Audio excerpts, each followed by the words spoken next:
The government says every household gets a fair share, but Singaporeans online are asking, fair for who exactly? With the latest round of 500 Singapore dollar CDC vouchers now hitting homes across the island, one Reddit post has triggered an intense and emotional debate. Why are larger families receiving the same amount as single-person households? Shouldn't the vouchers be distributed per person instead of per household? Welcome back to 2230. Today, we're diving into one of the most talked about public policy topics this week, the CDC vouchers. What started as a simple rollout of support from the government has turned into a fiery Reddit thread with sharp opinions and complex questions about fairness, equity, and social support systems in Singapore. Let's set the scene. In 2025, every Singaporean household is set to receive a total of 800 Singapore dollars in CDC vouchers, 500 Singapore dollars in May and another 300 Singapore dollars in January 2026. These vouchers can be spent at participating hawker stalls and heartland merchants, and are meant to offer some relief amid rising living costs. But here's where things get contentious.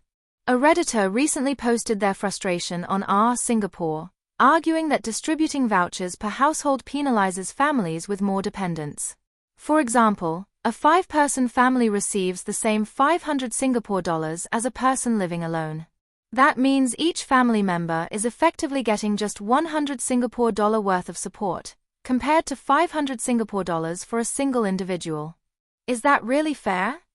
They suggested a tiered model. Adults get the full value, children under 18 receive half, and households caring for elderly parents should get more support, not less. Their point?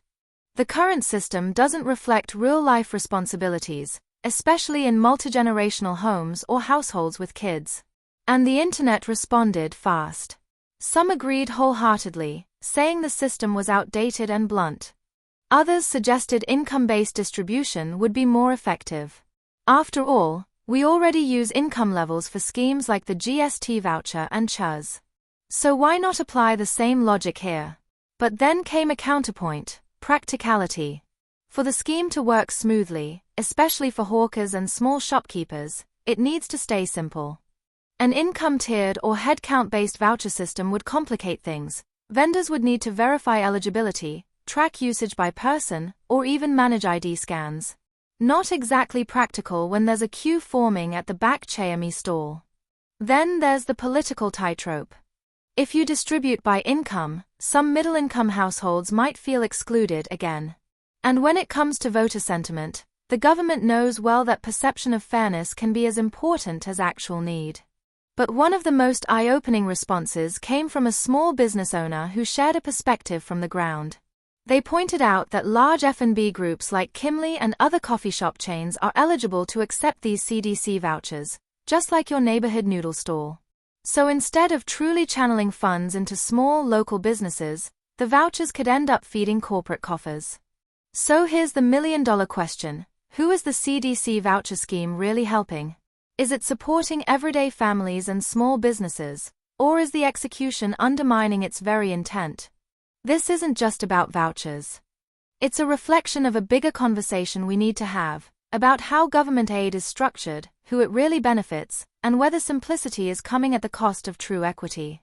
What do you think? Should CDC vouchers be distributed based on household headcount? Or income? Or is the current method the best compromise between fairness and function?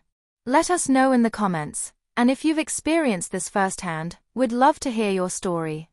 Don't forget to like, share, and subscribe to 2230, where we break down the real issues behind the headlines and give you the facts that matter.